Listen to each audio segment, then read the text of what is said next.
आज सुबह में मालूम हुआ कि गुजरात की भाजपा की सरकार इस बात का फैसला लिया है कि वो गुजरात में यूनिफॉर्म सिविल कोड बनाने के लिए कमेटी को तश्कील देंगे, यकसा सिविल कोड बनाएंगे। मैं देश के प्रधानमंत्री से यहां से मुखातिब होकर पूछना चाह रहा हूं, देश के प्रधानमंत्री, आप क्यों गुजरात की जनता को झूठ बोल रहे हैं? आप ही की सरकार ने सुप्रीम कोर्ट में एक मुकदमा आया था यकसा civil code, uniform civil code के बारे में, तो मोदी सरकार ने सुप्रीम कोर्ट को यह बताया कि यकसा सिविल कोड को बनाना सेंट्रल गवर्नमेंट का, मरकजी हुकूमत का काम है। रियासती हुकूमत यकसा सिविल कोड को नहीं बना सकती है। ये सुप्रीम कोर्ट में मोदी की हुकूमत ने सुप्रीम कोर्ट को बताया, और आज यहां पर गुजरात में बीजेपी की सरकार, क्योंकि चुनाव विधानसभा के होने जा रहे हैं, ये ऐलान किया कि हम एक कमेटी बनाएंगे यकसा civil code, uniform civil code के नाम पर। दूसरी बात यह है कि हम पूछना चाहते हैं बीजेपी से, क्या यह बात सच नहीं है कि बाबा साहिब अम्बेडकर ने यूनिफॉर्म सिविल कोड के बारे में कि यूनिफॉर्म सिविल कोड वॉलंटरी होना चाहिए, रजाकाराना होना चाहिए, मैंडेटरी नहीं होना चाहिए। और बाबा साहिब अम्बेडकर ने कहा था कि अगर कोई किसी मजहब को नहीं मानता, उसके रिलीजियस बिलीफ्स नहीं है, तो वो ऐसे कानून को माने। और हमारे देश में वैसा कानून है। कौन सा कानून है वो? जुवेनाइल जस्टिस एक्ट है, स्पेशल मैरिज एक्ट है, इंडियन सक्सेशन एक्ट है। आप ये कानून इस्तेमाल कर सकते हैं जो किसी मजहब को नहीं मानते। मगर भाजपा सिर्फ अपने हिंदुत्व के एजेंडे को लेकर आगे बढ़ना चाहती है, और चुनाव से पहले भाजपा की हमेशा ये आदत रही है कि इन मसलों को उठाया जाए ताकि अपनी वोट की राजनीति को या फिर अपने वोट को हासिल किया जाए। 2018 का लॉ कमीशन, सुप्रीम कोर्ट के रिटायर्ड जज चौहान साहब ने कहा था, अपनी रिपोर्ट में कहा था कि मुल्क में यूनिफॉर्म सिविल कोड नेसेसरी भी नहीं है, ना डिजायरेबल है, ना इसकी जरूरत है।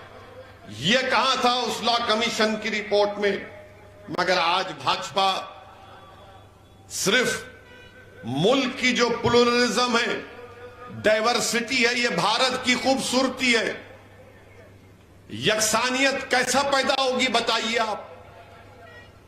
अगर मैं मुसलमान हूं, शादी करता हूं तो कॉन्ट्रैक्ट है, हिंदू भाई करता है तो जन्म जन्म का साथ है, ईसाई करता है तो कहता है कि आई डू, और शादी हो जाती है। यह भारत का प्लुरलिज्म है, जिसको संविधान में, आइन में आर्टिकल 25, 26, 29, 14, 19 और 21 के तहत बना, इसी के तहत बनाया गया था। और आर्टिकल 29 भारत का भाजपा वालों क्या है? कल्चर की हिफाजत, जबान की हिफाजत, लैंग्वेज की हिफाजत एक फंडामेंटल राइट है। क्या यूनिफॉर्म सिविल कोड बनाकर आर्टिकल 29 के खिलाफ कोई कानून बना सकता है? मुझे इख्तियार है अपनी तहजीब को बचाने का। क्या आप मेरी तहजीब को मुझसे छीन लेंगे यूनिफॉर्म सिविल कोड के नाम पर? मेरे अजीज दोस्तों और बुजुर्गों, और बीजेपी बात करती है नहीं नहीं हम तो महिलाओं को हक दिलाना चाहते हैं। भाजपा कहती है कि हम तो महिलाओं को हक दिलाना चाहते हैं।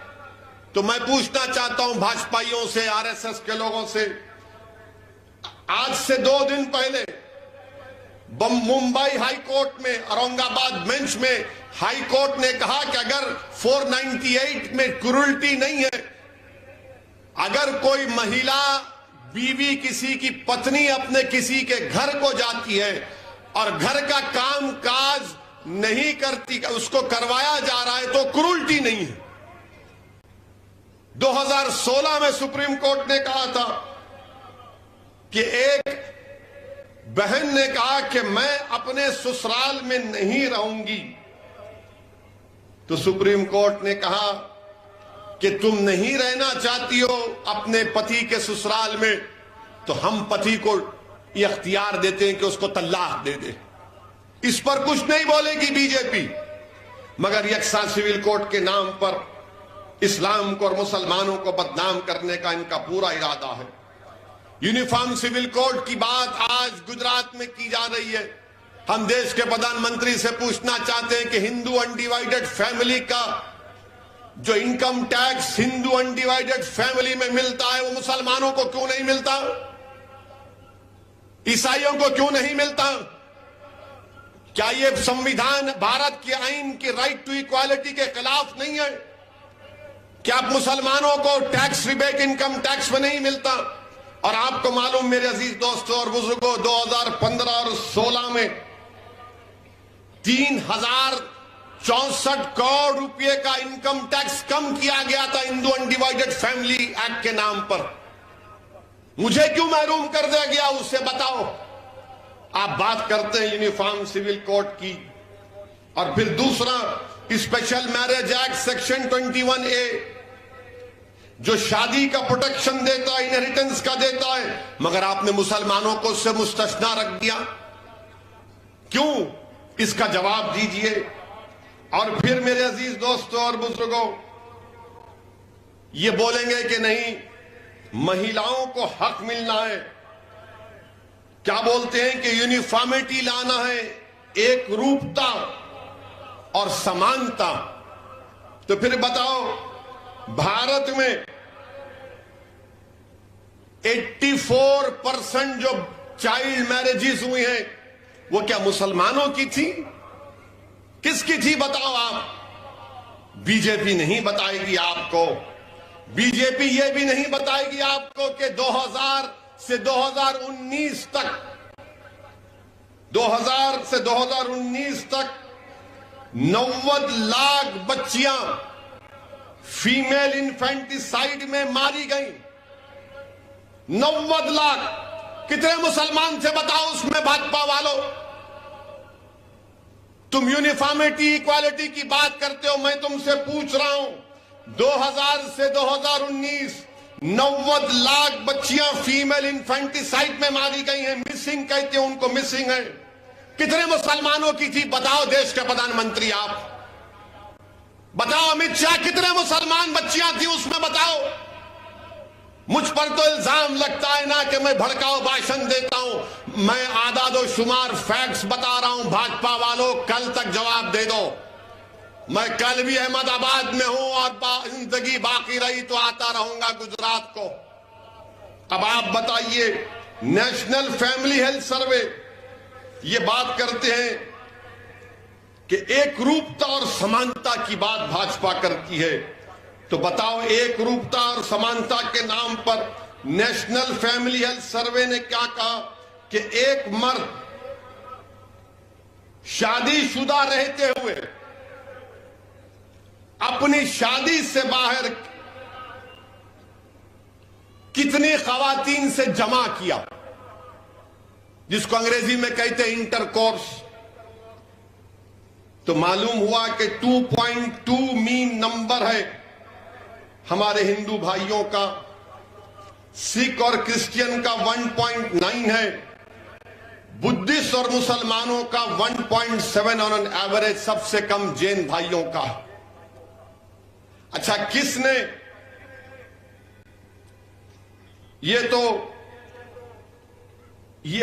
किसने अपना एक पार्टनर चूज किया, सेक्सुअल पार्टनर, वो 2.2 हमारे हिंदू भाइयों का है। अच्छा, जमा किससे किया? तो मालूम हुआ कि 7.8 हमारे बुद्धिस्ट भाई, हिंदू भाई 4%, क्रिश्चियन 3.8, मुसलमान 2.86। बीजेपी मुसलमानों को बदनाम करती है कि दबा के 2-2 शादियां 3-3 शादियां करते हैं। बीजेपी वाले ये नहीं जानते कि हम एक में परेशान रहते हैं घर में, इसीलिए सब आकर बैठे हैं यहां पर। बोलते नहीं, दो दो करते, तीन तीन करते, चार चार। अच्छा, कितने करते मुसलमान, जिसको अंग्रेजी में बोलते पॉलीगमी? 1.9 मुसलमान पॉलीगमी में, हमारे हिंदू भाई में 1.2। कितना फर्क है? ज्यादा नहीं है, मगर एक फर्क जरूर है। अगर कोई मुसलमान की दूसरी बीवी है तो वो बीवी है, बीवी है ना, और उसको मेंटेनेंस मिलता है अगर वो नाराज होती है तो। इस पर नहीं बोलेंगे। अब जिसके घर में बीवी है उसी को मालूम क्या होता है, जिसके पास नहीं है उसको क्या मालूम। तो ये यूनिफॉर्म सिविल कोड के बारे में हमारे घर में है, इसलिए माए भाग भाग के गुजरात को। मेरे अजीज दोस्तों और बुजुर्गों, ये यूनिफॉर्म सिविल कोड, और फिर भाजपा के लोग बोलते हैं कि मुसलमान जो है बच्चे बहुत पैदा कर रहे हैं, बीवियां बहुत हैं, बच्चे बहुत हैं। अब ये मोदी सरकार का रिकॉर्ड आपके सामने रख रहा हूं। TFR rate, total fertility rate, मुसलमानों का 1992 में 4.4 था, वो गिरकर आज 2019-20 में 2.2 हो चुका है। सबसे ज्यादा अगर TFR रेट किसी का गिरा है तो मुसलमानों का गिरा है। मगर हमको रोज मीडिया के जरिए ये बम्बार्ड किया जाता है, तुम बहुत बच्चे पैदा कर रहे हैं। अरे कहां पैदा कर रहे हैं? ये तुम्हारा डेटा झूठा है क्या? मोदी सरकार का आदादोशुमार है। और फिर एक और बात बोलते हैं, आपको मालूम सबसे ज्यादा कॉन्ट्रासेप्टिव पिल्स कौन खाते हैं? मुसलमान। ये मोदी सरकार नेशनल फैमिली हेल्थ सर्वे का डेटा है। क्योंकि अब चुनाव आ रहा है, ये सब शुरू हो जाएंगे, ये सब शुरू हो जाएंगे। तो अभी से बोल रहा हूं मैं, ताकि इनको मालूम हो सके।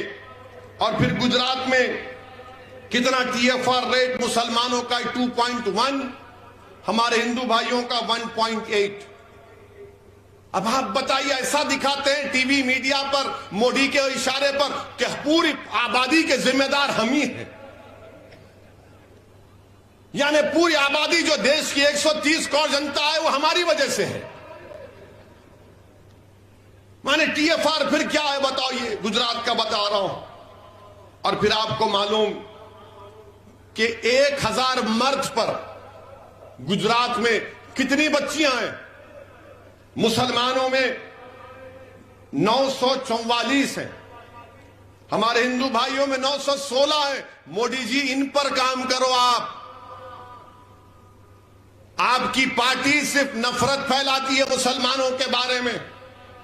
ये तमाम आदोशुमार इसलिए पेश कर रहा हूं क्योंकि आज जब मैं सुबह में आया तो देखा, मैं मीडिया वाले हमसे सवाल भी किए, तो मैं इसलिए कहा कि आपके दरमियान में खड़े होकर मैं और खुलकर आपको बता सकूं कि क्या मामला है।